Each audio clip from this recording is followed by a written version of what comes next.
Sejam bem-vindos, esse é mais um Sociedade em Pauta. Meu nome é Silvio Munhoz e junto com o Márcio Schiller Freisleben vamos hoje entrevistar o Dr. Bernardo Guimarães Ribeiro.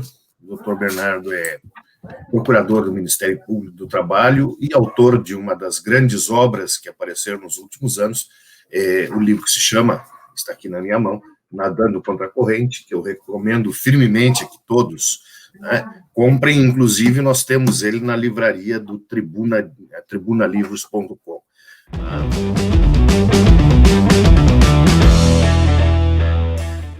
Bernardo, vamos falar um pouquinho da sua obra, para nos dizer o que você, o seu sentimento, a sua ideia quando fez essa obra maravilhosa, que se chama Nadando contra a Corrente, para quem não conhece. Nossa, obrigado. Primeiro, boa noite. Obrigado pelo convite a você. Obrigado a Márcio. Também a Sileno. Queridos amigos aí de longa data, não diria, mas de duras penas, né? Porque não é fácil o momento que estamos atravessando. E aí, já junto essa minha explicação com o mote para escrever o livro, né? O que é que faz uma pessoa, né, o que me fez parar para perder alguns preciosos tempos, preciosos minutos de tempo, inclusive de doação à família, para parar e escrever uma obra como essa e tal. Bom, o que me incomodava, o que me incomoda, na verdade, desde o início, o que me incomoda muito é a questão de você não encontrar uma correspondência absoluta entre o mundo real que vivemos e aquele mundo das narrativas, né? Isso é especialmente comum no campo da esquerda, e a gente percebe a criação de um mundo uma realidade completamente paralela, e isso, de fato, vinha me incomodando muito, né? A forma como esse mundo real vinha sendo mostrado para as pessoas.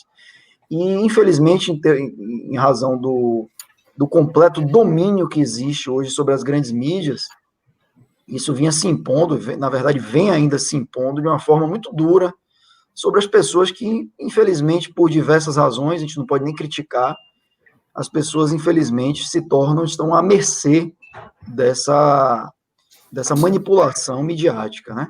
Então, basicamente, foi a vontade, o dever, o compromisso com a verdade que me moveu a escrever o livro.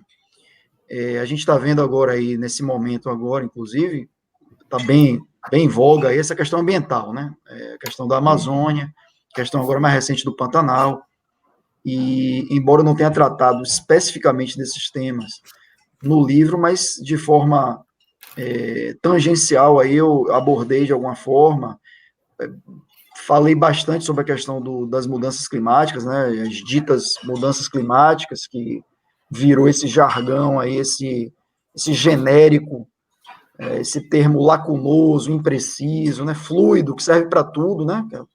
Tem uma erupção de um vulcão ali, tem uma catástrofe natural aí, de um tufão, ou um terremoto, um maremoto, e logo você já vê a imprensa fazer sensacionalismo e colocar isso na conta das mudanças climáticas. Antes era o aquecimento ambiental, né, o aquecimento global. Como a defesa do aquecimento ambiental, do aquecimento global, ficou muito difícil de ser feita, porque as medições de temperatura têm registrado, inclusive, em muitas regiões, o declínio da temperatura média anual, eles partiram para essa empreitada de emplacar a tese das mudanças climáticas. Então, tudo cabe em mudanças climáticas. Vou dar um exemplo para vocês de algo que aconteceu há mais ou menos um mês aqui na Bahia. Houve um pequeno tremor de terra, que é extremamente natural, embora o nosso terreno, nosso relevo brasileiro seja um relevo antigo e com pouquíssimos casos de acomodação de placas tectônicas e tal, é raro, e quando acontece é em nível muito baixo e tal, mas esse, como chegou a ser um tremor um pouco maior na escala Richter, houve uma comoção aqui, e eu vi em algumas entrevistas, inclusive, questionarem os especialistas sobre a existência de alguma relação com as mudanças climáticas. Veja A que ponto chegou a imbecilidade das pessoas, né? O cara acreditar que a acomodação de placa tectônica, algo que tem a ver com a formação do nosso relevo, que data de mais de milhões de anos, que isso teria alguma relação com o aquecimento global, e pior, que isso teria alguma relação com o aquecimento global provocado pelo homem, que é mais grave ainda. Então, é nesse nível de histeria coletiva que a gente hoje se encontra. Então, eu, desde cedo, percebendo essa situação, isso me incomodava muito. Então, por exemplo, 2 pontos que eu abordo bastante no livro, além de tentar desconstruir essa questão do aquecimento global e dessas mudanças climáticas, é, por exemplo, a questão da camada de ozônio e a questão também da Amazônia dita pulmão do mundo, né? Foram 2 grandes mentiras que conseguiram empurrar a goela abaixo as pessoas no mundo todo, principalmente na década de 80. Então, nós passamos a trocar aparelhos de ar-condicionado, refrigeradores, aerossóis, e como o próprio pesquisador, cientista Ricardo Augusto Felício, que eu acompanho e gosto muito, como ele sempre diz, são gases extremamente sem nocividade nenhuma à humanidade, né? São gases, como ele chama, gases inertes, gases que não causam problemas aos seres humanos, e nós trocamos esses gases para satisfazer, na verdade, um interesse muito maior, que era da grande indústria, dos grandes industriários que dominavam esse mercado e que iriam, acho que eles iriam completar, se eu não me engano, 20 anos de comercialização, e eles iriam perder os direitos sobre exploração de patentes. Então, por conta disso, houve essa grande mobilização mundial para vilanizar os CFCs e, com isso, emplacarem novos gases para esses aparelhos de conversão de energia, né? Conversão de energia térmica. E interessante ver também, tem um outro livro que trata bastante sobre isso, que é o Império Ecológico, de Pascal Bernardin, e o próprio Ricardo Felício também fala muito sobre isso. Outro autor que fala muito sobre isso é o Lomborg, que é um sueco. Ele tem um livro chamado O Ambientalista Cético, e ele fala muito sobre as medições de CFCs, dos gases CFCs, que foram feitos nos hemisférios, né? Em regiões distantes do Equador, em que os cientistas já sabiam há muito tempo, isso não é novidade, desde a década de 30 do século passado, eles já sabiam que essas regiões são naturalmente pobres em CFCs. Então, veja que era todo um esquema previamente articulado para se dizer que esses gases estavam deteriorando a camada de ozônio e, portanto, nós deveríamos trocá-los. E o outro grande engodo mundial foi a Amazônia como pulmão do mundo, né, o que gerou mobilização de celebridades, né? Nós tivemos aqui o próprio Roberto Carlos muito envolvido com a causa, Sting, né? E a gente sabe hoje, né, que não é hoje, né? A gente fala hoje assim, mas eles já sabiam, sim, sempre souberam que a Amazônia jamais foi pulmão do mundo. A Amazônia sequer produz oxigênio. O oxigênio que ela produz é menor do que o que ela absorve, porque é uma floresta densa, com a característica de absorção até maior de oxigênio do que produção. Os grandes produtores de oxigênio no mundo são as algas cianofícias no oceano.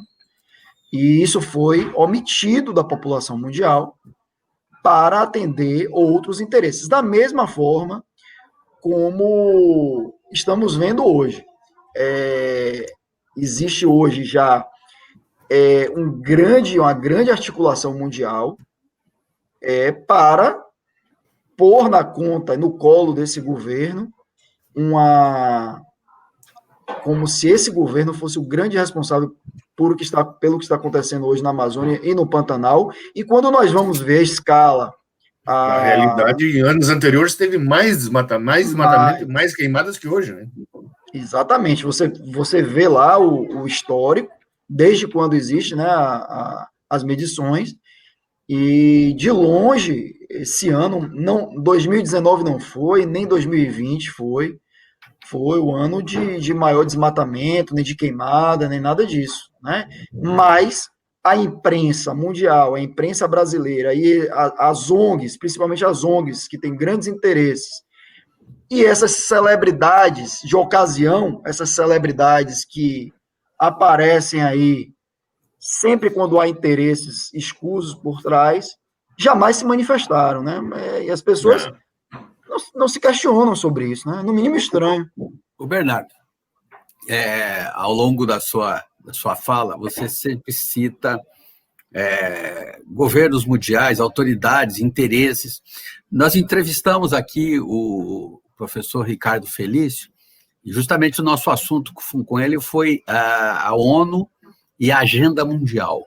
No seu trabalho, como que você identifica essas forças, quem são elas e quais são os seus objetivos, já que isso ocorre no planeta todo de uma maneira sincronizada?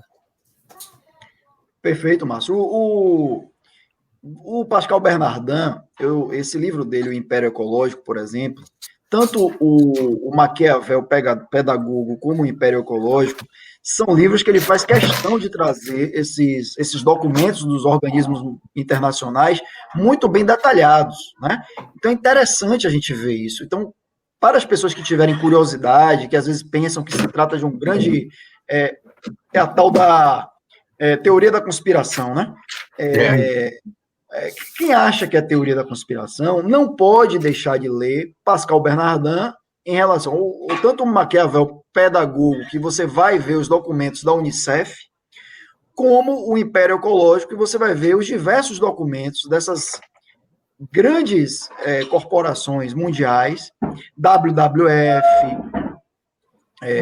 Greenpeace, além da ONU, né, diversos organismos e as repartições que existem dentro da ONU para tratar da questão de meio ambiente, né? Os diversos painéis, os documentos que são emitidos. O Pascal Bernardin, o livro dele chega a ser um pouco chato de tanto documento que tem. Mas, assim, é importantíssimo a gente ter acesso a isso e saber que isso existe. Então, eu entendo o papel de Pascal Bernardin e o que ele quis fazer com isso, porque ele quis espancar completamente a tal da teoria da conspiração. Eu entendo perfeitamente. Às vezes, quando eu estou escrevendo alguma coisa, eu penso nisso. Eu sei que isso existe, sei onde está, mas onde é que o leitor vai buscar isso, né? Porque, de fato, fica sempre aquela coisa. Quando você vai escutar uma imprensa da esquerda, ou vai ler um jornalista desse qualquer aí que é comprometido com esses movimentos internacionais globalistas e tal, ele vai chamar de teoria da conspiração. E outra, ele chama às vezes de teoria da conspiração, não é só porque ele é mal intencionado, não, porque ele é burro mesmo, ele é mal informado. É verdade. Tem isso também, né? É verdade, tem as isso duas também. coisas. Tem um mal intencionado, mas tem o ignorante. O jornalismo mundial hoje, ele é péssimo, ele é de baixíssimo nível, e o brasileiro, então, nem se fala. Nem se fala. O pessoal é muito fraco, muito Deixou ruim. de ser informativo, passou a ser opinativo, né? Não, e como diz o professor Olavo, a inteligência é uma coisa que quanto menos a pessoa tem, menos falta ela dá conta. Assim, porque assim, eu não sei se vocês sentem isso, mas eu imagino que sim. Quanto mais você estuda, você se debruça sobre um tema, você mergulha naquilo, você se sente mais ignorante, né? Então, de uma forma até assim reflexa, né, do modo contrário, o sujeito que menos estuda, menos se especializa e menos se aprofunda, ele tende a se achar muito inteligente. Tem mais certezas, né? Sim, ele tem mais certezas, porque ele não se preocupa em entender nada. Então, se ele não vai entender nada, aquilo que está na superficialidade para ele já é tudo. E aquilo para ele explica o mundo, né? Tem um livro muito legal que é... ainda bem que ele está aqui do meu lado, porque eu esqueci o nome dele. Política, Ideologia e Conspirações. Eu gostaria de mostrar a capa assim, porque o pessoal pode ter interesse. Esse livro de Gary Allen e Larry Abraham, ele foi escrito na década de 70. Acho que os dois, inclusive, já são falecidos. eles escreveram coisas aqui. Esse livro, você lê hoje, a impressão que você tem é que você está lendo um livro escrito ontem. Porque tudo que eles falam aqui, é lógico que não existiam, né, esses organismos tão ativos, né, de ONGs, etc. Isso não existia ainda nesse tempo. O que existiam já eram esses acertos de grandes, de nações, de interesses de nações supranacionais, como, por exemplo, a União Europeia, né? Isso já existia, isso inclusive foi previsto até pelo Ortega y Gasset, né? Na década de 30 ainda ele já falava disso, né? Mas não se tinha esse grau de complexidade. Mas as sementinhas já estão plantadas aqui. Então ele fala do Clube de Roma, né,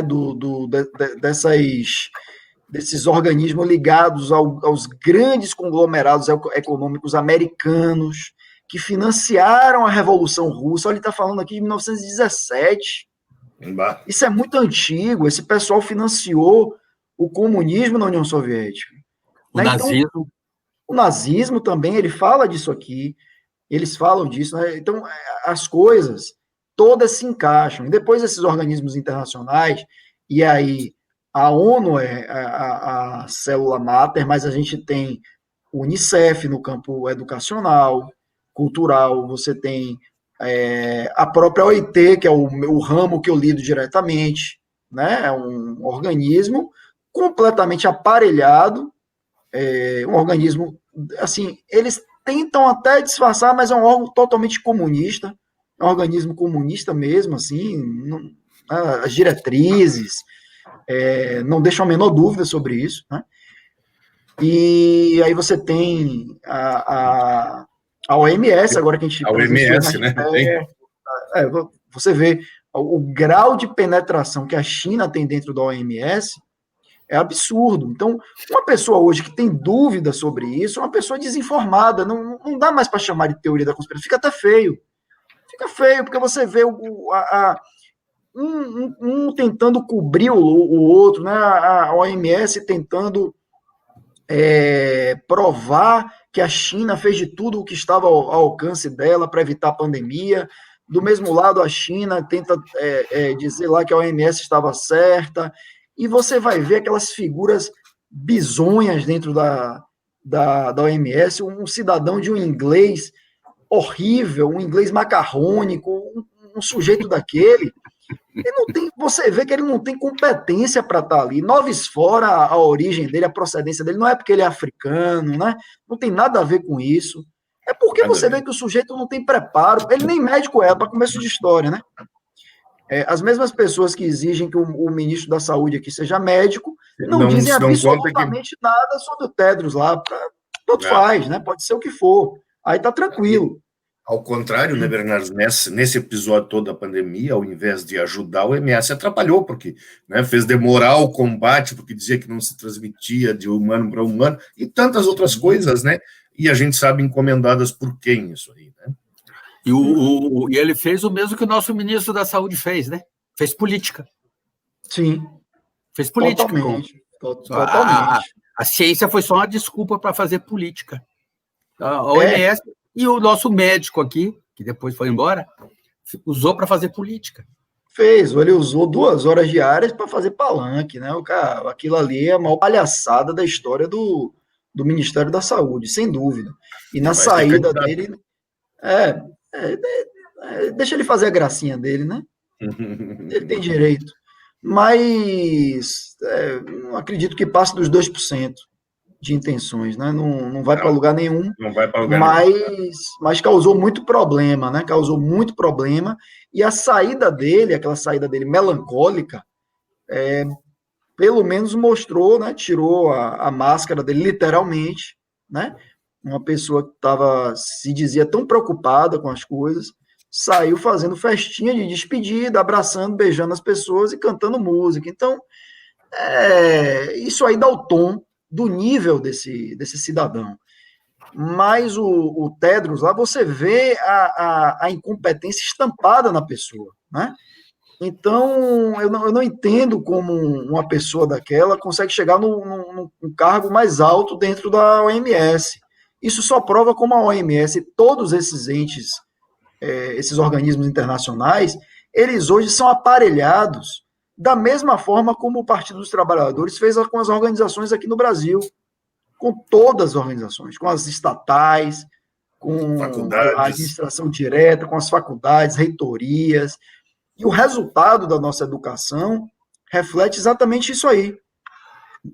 Décadas de doutrinação pelo aparelhamento.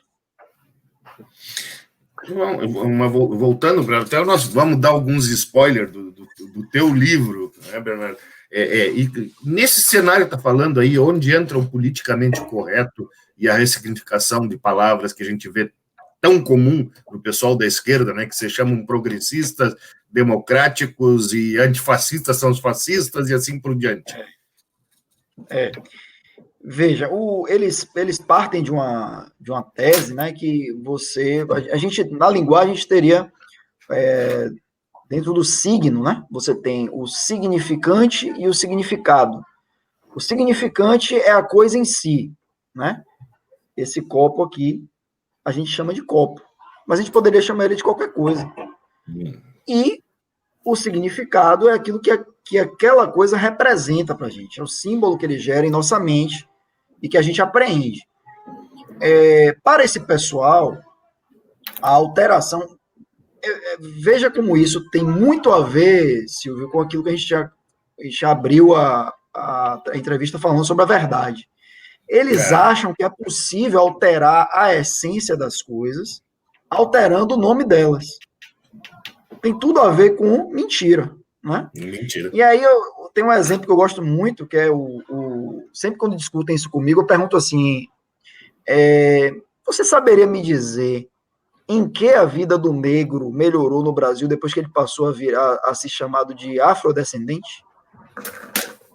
O que melhorou, né, de forma prática, né? Porque eles acham que é a alteração da semântica, a alteração dessa nomenclatura afrodescendente. Então, tem todo tipo de absurdo, tem a questão dos anões, que são chamados de verticalmente prejudicados. Veja que isso é de uma violência muito maior, né? É uma coisa... E o que muda? O problema continua lá, né? Continua lá e é até mais grotesco, é mais feio. É você desmerecer, porque a palavra não, ela não desmerece a pessoa. Quando você chama de verticalmente prejudicado, é pior, é muito mais grave. Então, tem coisas também que eles usam, eles gostam muito, por exemplo, a palavra mulato. Eles acham que uma origem da palavra é uma origem que remonta lá a algo no passado. O termo mulato remonta a mula, que seria o híbrido, né? O cruzamento de dois animais que são híbridos e tal, e saiu a mula, e aí daí derivaria o mulato, que é o híbrido do negro com o branco.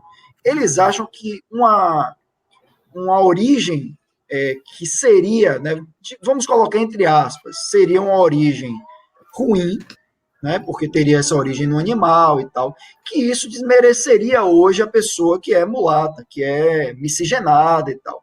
Isso não tem isso não faz sentido. Porque as palavras elas ganham vida própria e se desgarram dessa... O pejorativo está no referente. Se você troca o símbolo, ele também será pejorativo. É só uma questão de tempo. É só uma questão de tempo do afrodescendente virar piada também. Perfeito. Porque não tá no signo, nem no significado, está no referente, o que é pejorativo. Exatamente. E outra, você, de alguma forma, nessas trocas, ainda que você alegue que existe um preconceito prévio, nessa troca você atende a um novo preconceito. Isso é uma coisa que pouca gente fala, mas é um novo preconceito, né? Sempre nessas trocas, você inevitavelmente, inexoravelmente, você vai atender a uma nova forma de preconceito. Então, as palavras, elas ganham vida própria, elas se desgarram desse momento. Eu vi recentemente também o tal do criado mudo, uma empresa aí, acho que foi, não lembro agora qual foi, mas ela disse que não ia mais chamar de criado mudo e tal.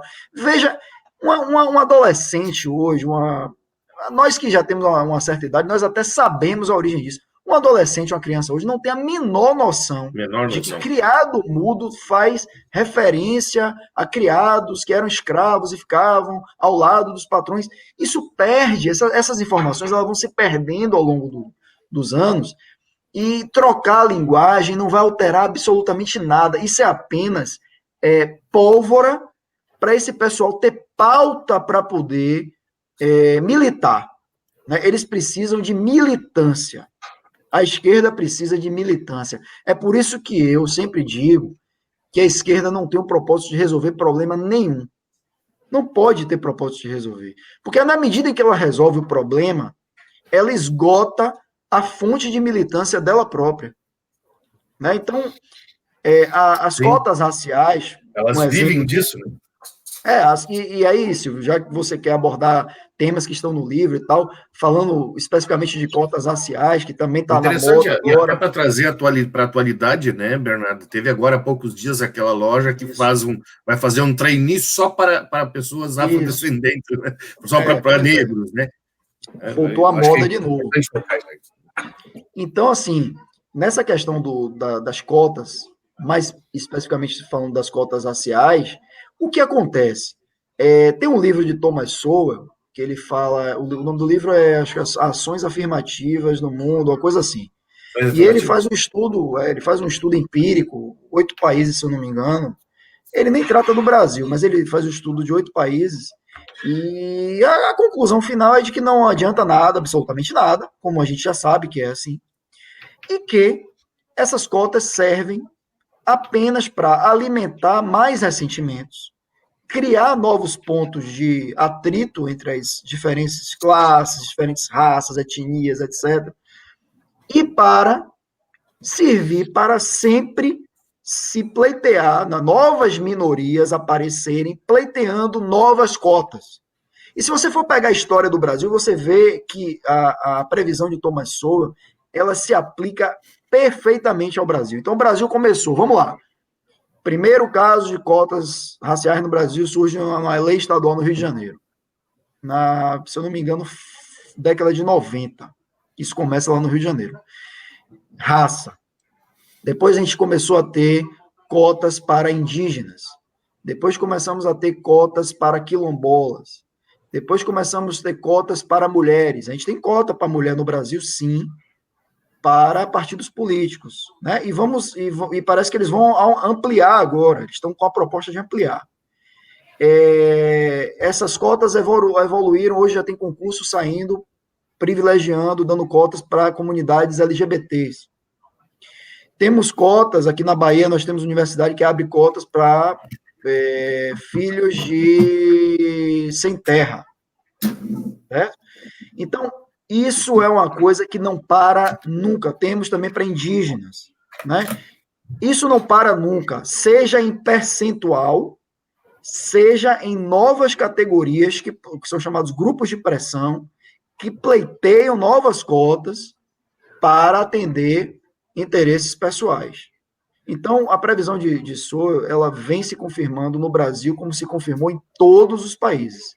Isso não acaba nunca. Essa história de que cotas é uma forma transitória para se resolver um problema e que depois as coisas vão se ajustar, isso é uma grande mentira da esquerda para tentar cooptar pessoas incautas e pessoas que são premidas pelo sentimentalismo. O Dalrymple gosta de usar o termo sentimentalismo tóxico, né? Acho que se aplica perfeitamente. Eles usam esse sentimentalismo para poder cooptar essas pessoas e convencer elas de que essa pauta é uma pauta interessante, que corrige questões históricas e tal e tal. Mentira! Isso não acaba nunca. Na Índia já estamos chegando a 80 anos. 80 anos. E não resolveu o problema. E pior, isso causa uma fuga de mentes para outros países. Se vocês observarem a quantidade de indianos que hoje estão nos Estados Unidos, se destacando nas ciências, pesquisa, tecnologia, é enorme. a quantidade de indianos. Por que isso? Porque isso gera fuga em massa de cérebros superiores do país. Porque você, inevitavelmente, você vai ter pessoas que vão entrar através de cotas, que não são as pessoas mais bem habilitadas, porque não foram preparadas para isso, que vão tomar necessariamente o lugar de pessoas que poderiam estar numa condição muito melhor de entregar para a sociedade o resultado daquele esforço.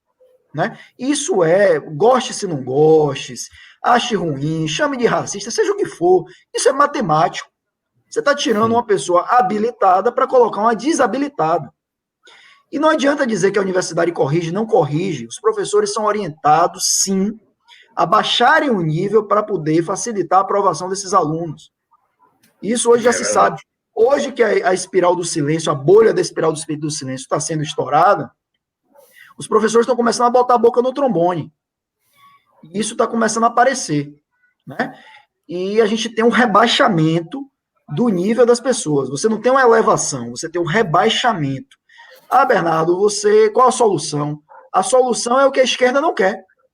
É investimento maciço, e aí se tem um setor público que eu acho que o Estado deve sim estar presente, é na educação, aí sim o Estado deve estar presente para tentar reequilibrar essa situação histórica que nós temos de desigualdade, de jamais realmente essa parcela da população que saiu da escravidão e foi para a mão de obra livre, essa população jamais teve uma qualificação decente que pudesse igualá-la às demais. Então, esse investimento deve existir. É a única forma de você dar a essas pessoas condições de elas competirem em pé de igualdade com as escolas particulares, né? Com as pessoas que tiveram melhores condições e elas alcançarem um nível maior. Tanto isso é verdade, só para concluir, tanto isso é verdade que os alunos que têm melhor rendimento nas cotas são os alunos oriundos das escolas militares, que também têm acesso a cotas. Então, essa é a maior prova.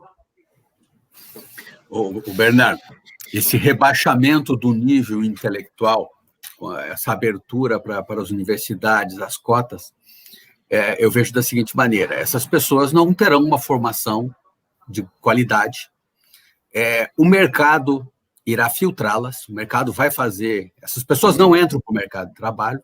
No entanto, você tem um militante formado, e porque o mercado não o absorve, ele se sente injustiçado, vítima do capitalismo opressor. Você não tem um profissional, mas você tem um militante enraivecido, injustiçado pelo sistema. Então, ele não funciona para produzir um profissional para o mercado, mas funciona um militante para a política. Tá? Perfeitamente. Esse é um lado, esse que você abordou é um lado, o que o Sowell gosta de denominar de o incremento do ressentimento. Né? Sim. Então, vão se tornar pessoas mais ressentidas, mais odiosas, pessoas mais rancorosas. No fundo, dividir para governar. Na verdade, o fundo é dividir para governar. Cotas é dividir a população para facilitar o governo.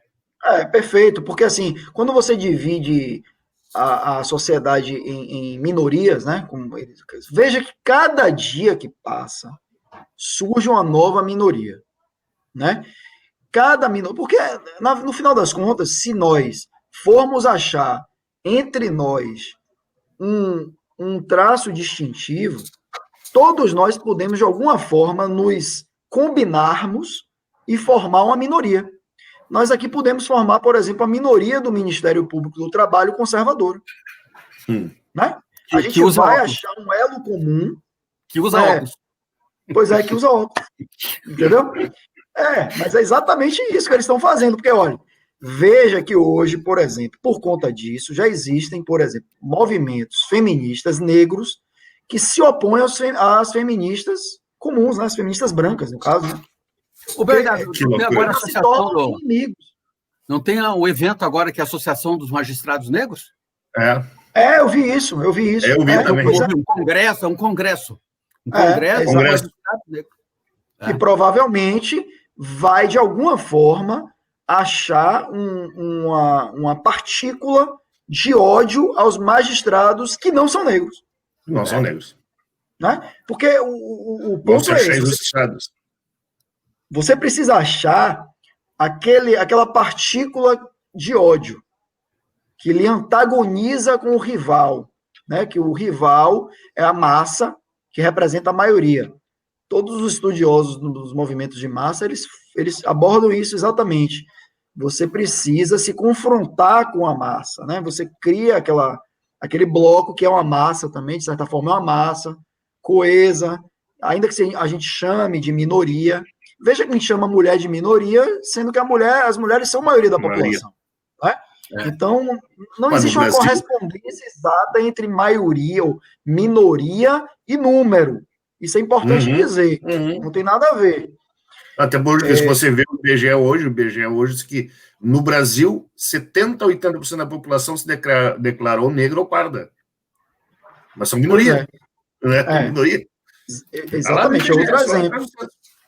É outro exemplo. Mas, assim, voltando ao que Márcio falou, Márcio abordou um aspecto que surge dessas cotas, que é verdadeiro, né? Você tem esse incremento aí do ressentimento, essas pessoas enraivecidas que vão se tornar militantes e que não encontram. A gente vê isso claramente, Márcio, na advocacia.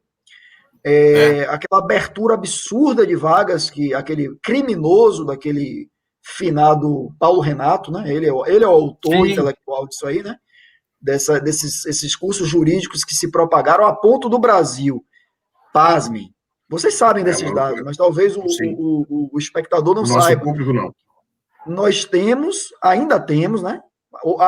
Apesar de algumas já terem sido fechadas, mas nós temos mais faculdades de direito do que o resto do mundo inteiro somado. Que loucura. Pare para pensar na loucura que é esse dado. Pense na Europa inteira. A Europa inteira. Pense no Japão, pense na China, Austrália, Estados Unidos, América do Sul inteira, África inteira, Ásia inteira. E o Brasil tem mais faculdade de direito do que esses países. Esse dado ele é tão absurdo que eu não consigo absorver muito bem esse dado. Mas ele é verdadeiro. É a mesma ilusão da cota, é a ilusão de aberturas de faculdades. Sim. É a mesma ilusão. Vende a ilusão, porque... E aí é o fenômeno que você falou, o sujeito sai formado entre aspas, né? Porque não é absorvido pelo mercado de trabalho. Não vai ser absorvido de forma alguma, mesmo porque está deformado, ele não vai ser absorvido, seja porque ele é deformado, seja porque não há possibilidade de ser absorvido, porque essas pessoas deveriam estar fazendo N outras atividades, essas pessoas deveriam, inclusive, estar em cargos técnicos que remuneram muito melhor do que atividade jurídica. Né? Você pega um cargo de tecnólogo aí, de nível médio, numa grande indústria, paga 5 mil, 6, 7, às vezes 8 mil reais. Um advogado aqui na Bahia, só para vocês terem ideia, um advogado aqui na Bahia, recém-formado, os escritórios contratam a um salário mínimo. Menos que a secretária. Melhor ser secretário, porque deve ter um piso, né? O secretário provavelmente tem um piso. Um piso mais digno do que esse. Mas é um revoltado contra o sistema, né? É um revoltado contra o sistema, é essa pessoa aí. Sistema injusto. E aí, sim. Então, veja que essas cotas criam isso. E aí, Márcio, aí tem um outro lado também. O que acontece que também aí eu acho ainda mais grave no momento seguinte, que é o que Thomas Sowell já denunciava. Isso não para nunca, isso não tem fim, isso nunca vai ter fim. Como o sistema não vai gerar essa correção que a gente comentou aqui, né, na faculdade, não vai conseguir gerar essa correção, ele vai continuar mau aluno, mal formado, com raríssimas exceções, né? Raríssimas exceções, mas essas exceções, eles são aquelas pessoas que já são autodidatas por natureza, eles são notáveis, eles seriam bons ou ruins em qualquer ambiente, né? Eles são pessoas que se destacariam no ambiente, mesmo um ambiente ruim, hostil, etc. Então, no grosso, na média, saem muito mal preparados, o mercado não absorve, e aí o que acontece? Como o mercado não absorve, acontecem ações como aconteceu essa agora do Ministério Público do Trabalho, que o Ministério Público do Trabalho endossa. Eu não endosso. Mas os colegas acham correto você partir para um segundo momento, que é o quê? Olha, já que a gente criou a cota não absorve, aí cria cota no concurso, a gente esqueceu de falar disso. Sim. Aí vai para o concurso não absorve, porque é difícil, né? Você não vai conseguir colocar todo mundo ali naquela cota. Aí agora você precisa aí coagir a iniciativa privada para dizer, aceite essas pessoas. Então isso não tem fim, isso não vai acabar nunca, isso vai chegar ao ponto de, na nossa área jurídica, alguém dar a ideia, e vão aceitar, de que um ministro do Supremo, órgão máximo do judiciário, precisa ter um ministro negro, sei lá o quê, ou trans, porque precisa de cota. Você está duvidando? Isso. Não, eu acredito piamente nisso. Eu acredito. Agora, Bernardo, eu só discordo num ponto. Isso tem fim. Isso tem fim. Porque esse processo é um processo subversivo, que foi muito bem descrito por Yuris Bezmenov. É a crise. Sim. Essa crise, ela gera o caos na sociedade. O objetivo é gerar um Estado insustentável. Aí surge o salvador da pátria, vem a revolução, e no governo revolucionário, sabe o que se instaura? Um governo conservador. Volta tudo o que era antes. As coisas voltam a ser como deveria ser, só que na mão firme e na ideologia do comandante, seja como ocorre na Venezuela, lá ainda está muito bagunçado, mas lá, Coreia do Norte, todos os países comunistas. Aliás, é uma observação que eu sempre faço, todo ditador de esquerda, ele é, antes de mais nada, um conservador. A ver quantos ministros trans tem lá na Coreia do Norte. Passeata gay em Cuba. Minorias na universidade. Quem vai? Cota, por exemplo, nesses países, existe. É para os filhos dos membros do partido. Porque é a única escala social que existe. Da elite, né? É a única escala. A gente acha que no regime comunista não tem escala social. Não tem. Tem uma escala social que é o partido. A elite dentro do partido é que é a sua classe social. Se você não está nela, você é excluído. Então parece tem que na China 80 milhões, né, de pessoas afiliadas ao PCC, né? Parece que são 80 milhões, imagina. Quase metade da população do Brasil. Essa é a casta. Tem que ser, e aí, porque ali você vai definir isso. Se você não está no partido, você não pode estar na universidade. Você não pode estar da burocracia estatal. Isso. Você não pode estar em lugar nenhum, porque é o partido, são as classes sociais que estão ali dentro, de acordo com a sua hierarquia no partido, é o seu privilégio. Como foi na União Soviética, né? Perfeito. Na Alemanha nazista, se você não se filiasse ao partido, você não podia continuar sendo um professor na universidade. Isso. Isso que você está falando, Márcio, está me lembrando bastante também um outro livro que eu gosto muito. Até reli ele recentemente, precisei reler para concluir um trabalho que eu tô concluindo. Ponerologia, que é muito bom. Ponerologia. Ele fala bastante disso aí também. Muito bom. Mas assim, a gente não está discordando, não, viu? Eu acho que eu concordo com você, sim. Agora, eu só não sei, assim, e o que me incomoda... Eu achei que estava discordando com o Sossoro. Ele dizia que não. Eu concordo plenamente com você. O que eu acho é o seguinte, quer dizer, minha dúvida é a seguinte, quanto tempo ainda vamos levar para chegar a esse momento, entendeu? E aí, meu receio, eu por ter filhos pequenos, por exemplo, meu receio é esse, né? Porque quanto tempo isso vai levar, né? Para acontecer essa catarse, para acontecer essa revolta, as pessoas perceberem, porque o que eu noto, assim, é o seguinte, as pessoas, elas ficam entorpecidas, né? Elas ficam entorpecidas. Você tem um militante de esquerda, você tem aquele cara fanático, que a gente chama comumente de esquerdopata, né? Sim. Mas você tem uma maioria absoluta de pessoas bem intencionadas, pessoas de bem, pessoas que não concordam com nada disso, mas que se rendem a esse sentimentalismo. Agora eles inventaram... A palavra da moda agora, Silvio, você que gosta do tema do palavrório, essa coisa da semântica, não sei se você já observou, mas esse é o novo código esquerdista agora. É o tal da empatia. É empatia. Já percebeu? É fantástico. É o código, esse é o código. É O cara, ele não quer mais usar esse termo agora de vamos socializar aquilo, vamos ser mais generosos, vamos dividir. Não, não, não. Agora vamos ser empáticos. Então, quando o cara fala isso, você já pode ter certeza, você pode, certeza absoluta. Você pode botar a mão e segurar a carteira. Que é um esquerdista, né? Agora, eles usam, eles gostam de fazer a maquiagem, eles gostam de mudar o termo. Quando você falou, Silvio, por exemplo, em progressismo, veja, quem não gosta do termo liberal, quem não gosta do progresso, né? Quem não gosta de ser empático, não é? Veja que eles criam esses termos doces, esses termos palatáveis, para as pessoas absorverem o que está ali.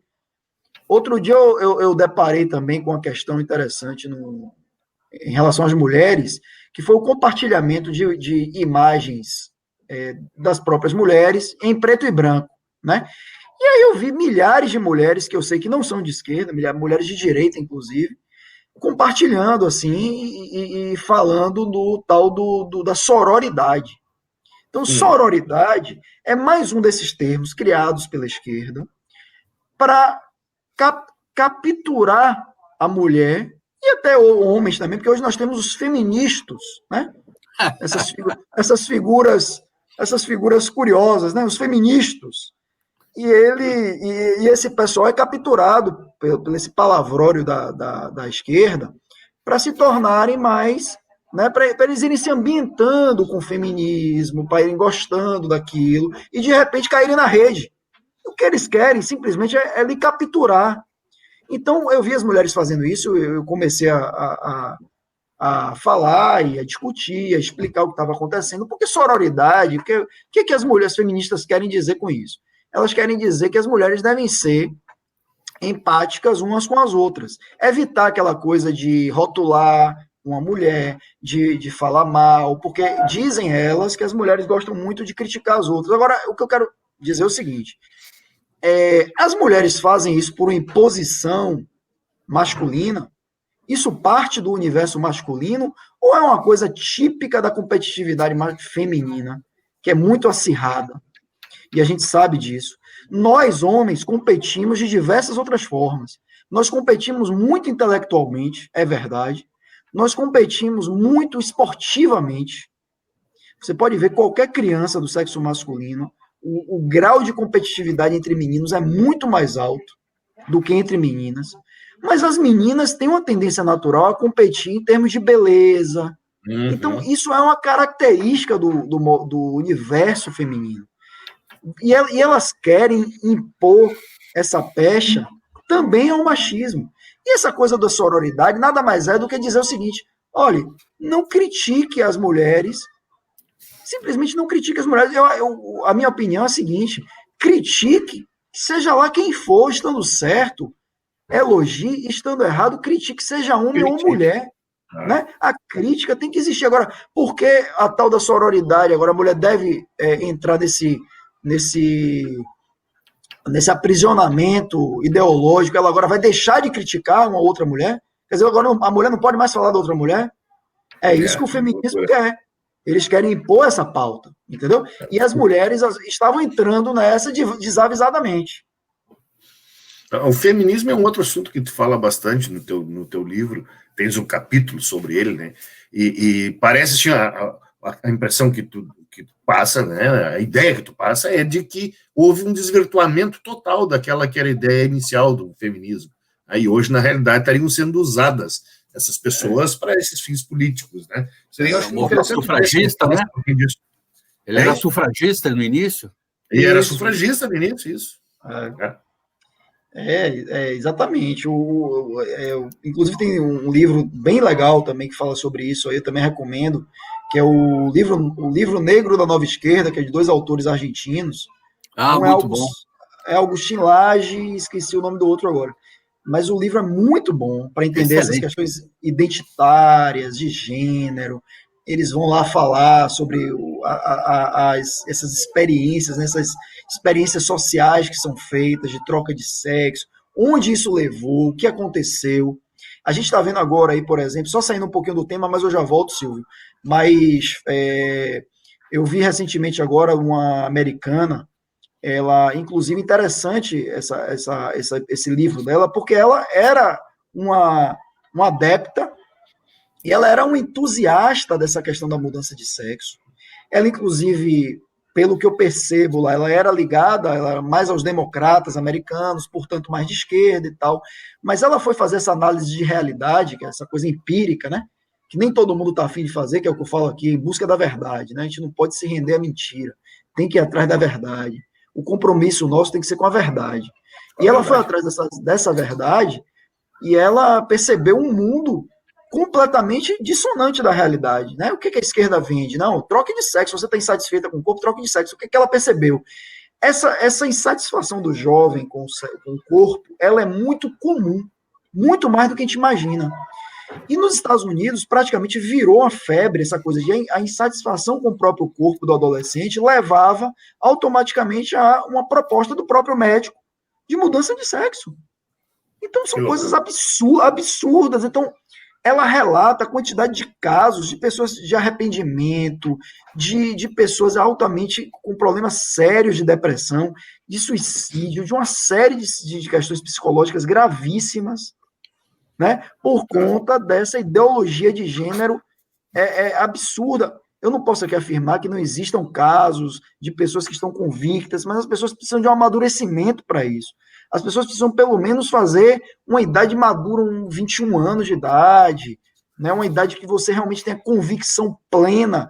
Hoje, não. Um pré-adolescente entra num consultório desse, ele simplesmente é encorajado pelo médico criminoso, o psicólogo criminoso. E isso, para mim, são pessoas criminosas. Criminosas, com certeza. Não, não há outra palavra para isso. Esses psicólogos moderninhos, e os médicos também, essas pessoas são comprometidas com uma causa. Elas não são comprometidas com a verdade.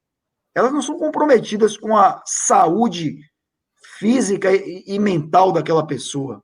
Porque depois que cortou, não coloca mais. Não tem volta. Sabe?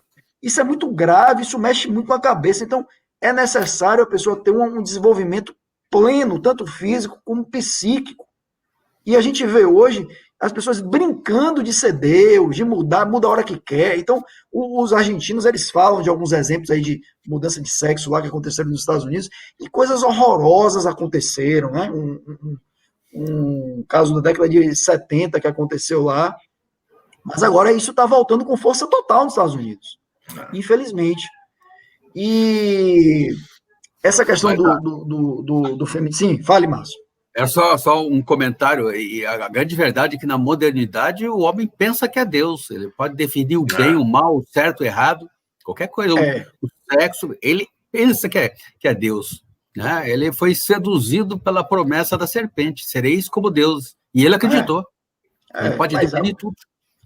Mas aí que tá, às vezes às vezes eu estudo um pouco de filosofia, me interesso muito, gosto muito, e às vezes a gente vai buscar as raízes dos problemas, né? Eu recentemente estava lendo até Mário Ferreira dos Santos, gosto muito,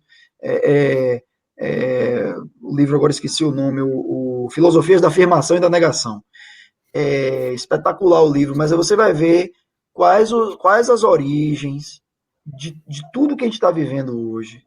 Está lá ligado a essa questão do relativismo, né? Então, quando você se afasta da verdade, essa verdade que a gente está falando tanto aqui, quando você vai se afastando da verdade, você se aproxima desse relativismo. O relativismo é isso. É você achar que você é Deus, é você achar que cada um tem a sua verdade, e se cada um tem a sua verdade e simplesmente não existe verdade alguma, né? Cada um faz o que quer, não existe um código moral, não existe uma certeza sobre nada, tudo pode, e esse é o mundo do caos, Márcio, esse é o mundo que você falou lá, da onde a gente vai ser levado, a gente vai ser tragado para isso aí.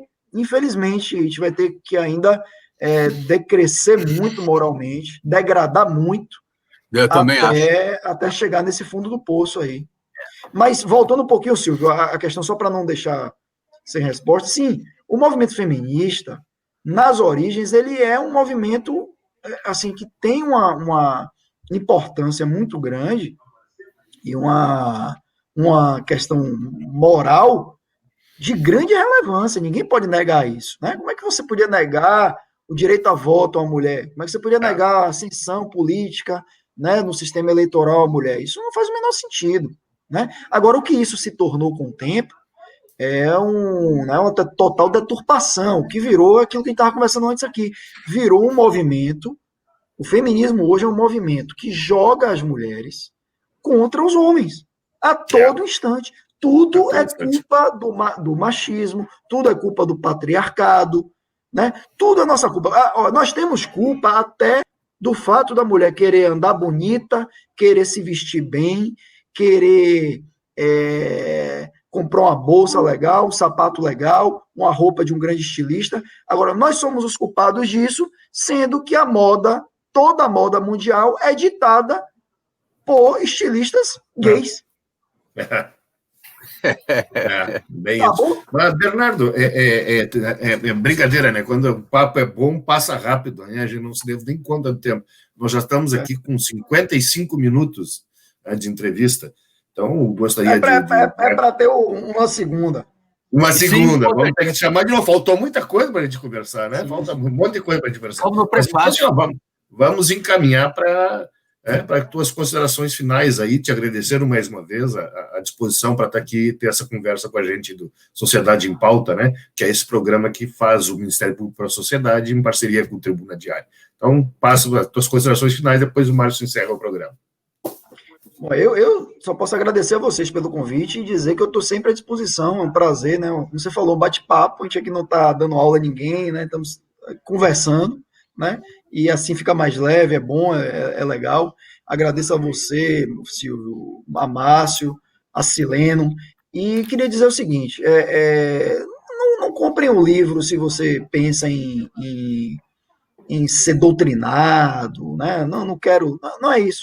Se você tem um compromisso com a verdade, se você quer ouvir verdades, né? Ou pelo menos, vamos pensar numa hipótese, o outro lado, eu gosto sempre de dizer, né? Vamos ouvir o outro lado, porque um lado, você já é bombardeado diariamente na mídia, né? Tradicional.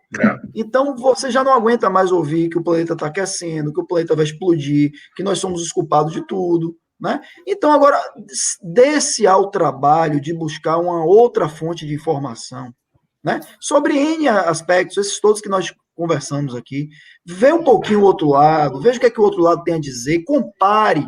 Eu fiz muita questão, Silvio e Márcio sabem disso, fiz muita questão mesmo de usar dados oficiais, dados do Estado brasileiro. Não são dados de instituições privadas, não são dados de organismos, nada disso, são dados do IBGE, do DataSUS, que comprovam tudo o que está ali e comprovam como todos esses dados são totalmente maquiados pela esquerda. Tá? Então, quem está a fim de entender um pouco disso, sugiro que adquira o livro. Tá aí o livro. Bem, Bernardo, foi um prazer, uma honra muito grande. Já se sinta convidado para um próximo programa. Nós não esgotamos os temas do seu livro, então, numa próxima oportunidade, já esteja convidado para uma próxima oportunidade. Este foi mais um... À disposição de vocês. Perfeitamente. Esse foi mais um Sociedade em Pauta. Compartilhe o vídeo, inscreva-se no seu canal e deixe o seu like e até o nosso próximo programa. Muito obrigado, boa noite a todos.